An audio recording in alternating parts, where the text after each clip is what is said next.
আজকে আমরা BC547 ট্রানজিস্টরের ভিতরে কি আছে তা আমরা দেখব। এর জন্য আমরা BC547 ট্রানজিস্টরকে স্পিড ল্যাম্প দ্বারা গরম করে নিই। স্পিড ল্যাম্পটি চালু করে নিই।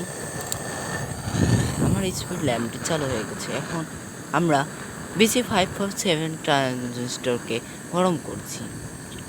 একটুক্ষণের মধ্যেই আমরা দেখতে পাবো এর ভিতর কি কি আছে।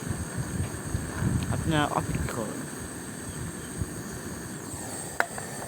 আমাদের ট্রানজিস্টরটি গরম হয়ে গেছে।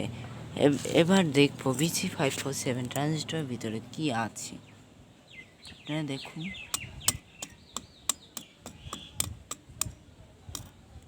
দেখেন এর ভিতরে একটি সিলিকন রয়েছে, যার মেন উপাদান। সিলিকনটি আলাদা হয়ে গেছে ট্রানজিস্টর থেকে। আর এইগুলো হচ্ছে ট্রানজিস্টরের যে লেগগুলো থাকে সেগুলো। দয়া করে আমাদের চ্যানেলটি সাবস্ক্রাইব করে দিন।